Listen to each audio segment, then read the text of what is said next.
বন্ধুরা আজকে আম দিয়ে এমনই একটা রেসিপি নিয়ে এসেছি যেটা কিনা তোমরা একবার বানিয়ে খেলে কিন্তু বারবার বানিয়ে খাবে, এতটাই সুস্বাদু হয়। অসাধারণ রেসিপি বানিয়ে দেখাবো।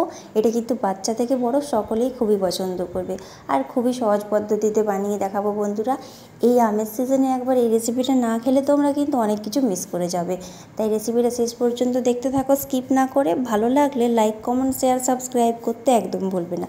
আর হ্যাঁ, তোমাদের বন্ধুদের সাথে কিন্তু ভিডিওটা বেশি বেশি করে শেয়ার করে দেবে যাতে কিন্তু সবাই বানাতে পারে। তো চলো রেসিপিটা এরপর আমরা বানাই। কী দিয়ে বানালাম, প্রথমে দেখো একটা আম নিয়েছি আমি। আমটা আমি ভালো করে গ্রেট করে নেব, এইরকম যেন দলা দলা না থাকে এমনই গ্রেট করতে হবে। এই দেখো পুরো আমটা কিন্তু আমি গ্রেট করে নিয়েছি। আমটা রেখে দিলাম, এদিকে কড়াই বসিয়ে দিলাম। কড়াইতে দিয়ে দিলাম বড় চামচে 1 চামচ ঘি। এরপর এর মধ্যে টুকরো টুকরো করে কেটে রাখা আমন্ড আমি দিয়ে দিলাম। এগুলো হালকা একটু ভেজে নেব। তো ব্যাস, এগুলো ভাজা হয়ে গেছে। এরপর এগুলো নামিয়ে নেব। এই দেখো নামিয়ে নিচ্ছি। এরপর বন্ধুরা ওই ঘিয়ের মধ্যে আমি দিয়ে দিলাম সুজি। 1/2 কাপ পরিমাণ সুজি এখানে আমি দিয়ে দিলাম। সুজিটা নাড়াচাড়া করব কিছুক্ষণ। এই দেখো এরকম কিছুক্ষণ লো ফ্লেমে নাড়াচাড়া করে নিতে হবে। কিছুক্ষণ নাড়াচাড়া করে নেওয়ার পর এরপর আমি এর মধ্যে স্বাদ মতো চিনি দিয়ে দিলাম। যে যেমন মিষ্টি খাও সেই রকম কিন্তু চিনিটা দেবে তোমরা। চিনিটা দিয়ে আবারও কিছুক্ষণ নাড়াচাড়া করে নেব। এরপর গ্রেট করে রাখা আমটা আমি পুরোটাই দিয়ে দিলাম। আমটা দিয়ে ভালো করে সুজির সাথে কিন্তু মিশিয়ে নিতে হবে আমটা। এই দেখো খুব ভালো করে কিন্তু আমটা মিশিয়ে নিচ্ছি। এরপর এর মধ্যে দিয়ে দিলাম সামান্য একটু লিকুইড দুধ।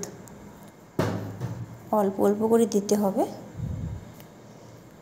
আর একটু দিয়ে দিলাম। ভালো করে এটা নাড়াচাড়া করে নেব। এরপর এটাকে শুকনো শুকনো করে নিতে হবে। এই দেখো দুধটা কিন্তু একবারে দেওয়া যাবে না বন্ধুরা, একটু একটু করে দিতে থাকবো আমরা। এই দেখো পুরো শুকনো শুকনো হয়ে এসছে, তখন এটাকে আমি নামিয়ে নিয়েছি। এরপর দেখো একটা বাটির মধ্যে এটাকে আমি নিয়ে নিচ্ছি। এরকম হালকা করে হাত দিয়ে চাপ দিতে হবে। এই বাটির মধ্যে আমি পুরোটাই কিন্তু ভরে নেব। এই দেখো পুরোটা বাটির মধ্যে আমি নিয়ে নিয়েছি। হাতে করে একটু শেপ দিয়ে দিয়েছি। এরপর দেখো এই থালার মধ্যে ঢেলে নিয়েছি। কত সুন্দর দেখো বন্ধুরা তৈরি হয়ে গেছে একটা কেকের মতো। এরপরে এটাকে গার্নিশিংয়ের জন্য আমি দিয়ে দিলাম আমন্ড, যেটা ভেজে রেখেছিলাম, আর চারদিক থেকে দিয়ে দিয়েছি কিশমিশ। ব্যাস তৈরি হয়ে গেছে। দেখো বন্ধুরা আজকে আম দিয়ে কত সুন্দর একটা রেসিপি তৈরি হয়ে গেছে। এটা কিন্তু মুখে দেওয়া মাত্রই কিন্তু মিলিয়ে যাবে বন্ধুরা, খেতে কিন্তু অসাধারণ লাগে। একবার তোমরা এই রেসিপিটা অবশ্যই বানাও, আর কেমন হয়েছে সেটা কিন্তু আমাকে কমেন্টসের মাধ্যমে জানাবে। একদম নতুনত্ব রেসিপি বন্ধুরা, কেমন লাগলো আমাকে জানাতে ভুলবে না। এর মধ্যে কিন্তু পুরো আমের ফ্লেভার তোমরা পাবে।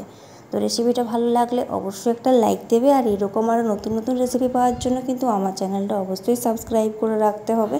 আর পাশে থাকা বেল আইকনটা প্রেস করতে হবে আমার ভিডিও নোটিফিকেশন সব থেকে আগে পাওয়ার জন্য। সবাই খুব ভালো থেকো।